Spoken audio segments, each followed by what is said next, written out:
Welcome to Jack Sand Productions. On and fix. You son of a gun! Gonna have a new car.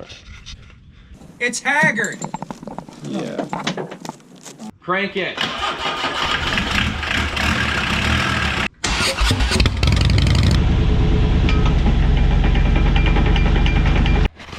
Alright, so for today, I'm going to show you guys how I built the front end of my GMC Yukon trailer.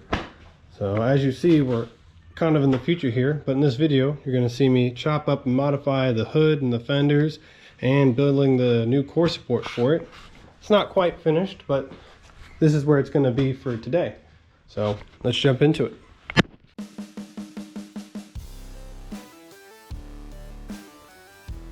Alright, so now I got the driver's side fender mounted. I'm going to start chopping into the passenger side. I went ahead and put that other one on so I can kind of get an idea of how it looks all together and get a better feel for where I need to cut these.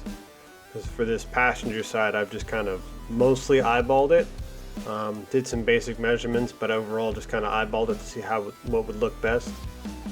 And here I'm cutting through the inner skin of the fender, which I thought was going to give me more of a fight, but it actually went pretty smooth. Now I'm going to get ready and clean up all the surface for welding so I can get these two pieces tacked together and start measuring and getting them lined up properly. And I eyeballed this part as well, and I believe I explain it more here in a bit, but I actually ended up eyeballing it and having to be just about perfect. So I was pretty happy with how this ended up coming out at the end. But it was a whole lot of work to try to get it to where it was. And as you see, now we're in the next day and we're getting chopping into the driver's side fender. The issue I had here was because I eyeballed the other side, I didn't have any measurements to really go off of. So I did my best to kind of measure up what the passenger side ended up being and transferring it onto the driver's side. But the driver's side also has some damage on it, so that kind of messed up the measurements a little bit for me. But after some trial and error. Alright, so back at it. I test fitted the grill onto the fenders and realized that these are way too far apart because the fenders actually like curve in. I figured this might be an issue, but I was kind of hoping it wouldn't be as bad as it is. But basically my plan is I'm gonna cut a line right here to line up with this right here, and then I'm gonna bend it in this way, and then this piece I'm going to bend back straight so that the grill lines up well. It's going to be kind of a bear making the hood fit all that, but that should get us where we need to be. I think we're like 4 inches off about. I'm going to measure it here in a minute so I can kind of get everything where it needs to be, but yeah. But either way, I'm going to throw it on time lapse and I'll be back when it's time to start getting the alignment back together and try to show you the grill put in place at some point. So let's get it. Alright, so I'm just going to chime in once in a while here, kind of let you guys know what exactly I'm doing. As you see, this part I'm just kind of cutting up the fenders and trying to get them to fit up the way I need to and have them kick in that about inch on each side that it needs to be to line up with the grill and everything else.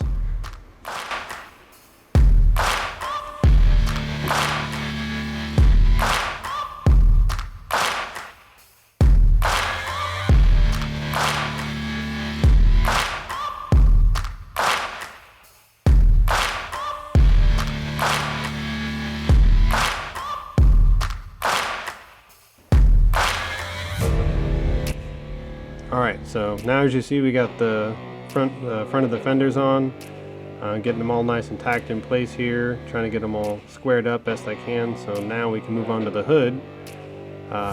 Took some deciding. I ended up just doing straight cuts for these.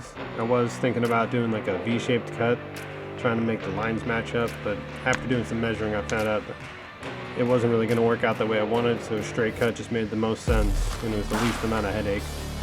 And in total, I believe we ended up taking about 25 inches total out of the hood and the fenders. But with the hood, I accidentally mismeasured, and as you'll see here, I had to take out, I believe, another inch off of it.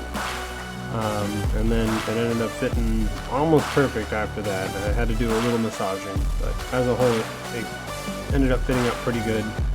And that actually this gave me a chance to kind of clean up the line anyway, because it was a little off. And then as you see here, we're just getting it all prepped up and ready.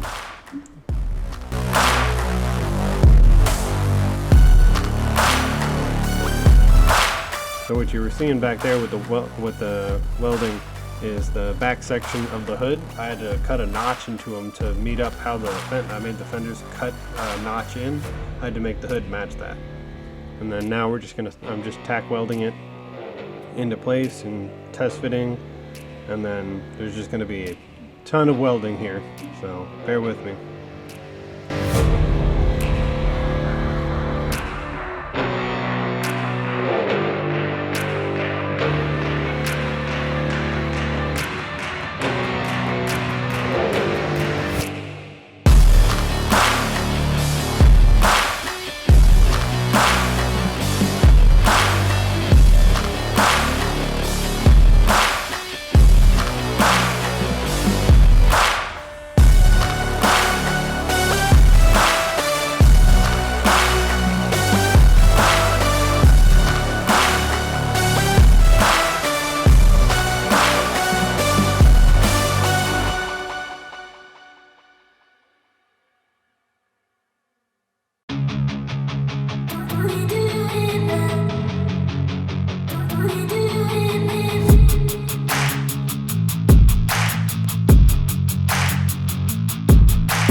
Now there's going to be a little bit of a change of pace. As you see, I'm sanding the paint. There's a little more grinding to do, but getting all the paint sanded, smoothing out some of the rough spots. That way we can lay down a coat of paint, which you'll see here in just a second.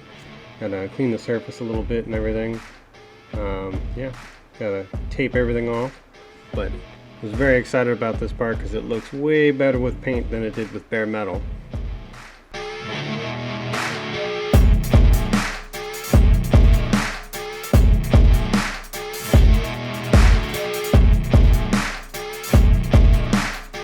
Alright, and something I wanted to add. So the stage that we're at now is temporary. I've just got some other projects I have to work on, so this will be put to the side for right now. So don't worry, we're going to come back to it. I'm going to do some more reinforcing on the bottom of the hood and the inside of the fenders. And we're also going to do a lot of body working, add some Bondo and everything else, and I also have to finish mounting the headlights.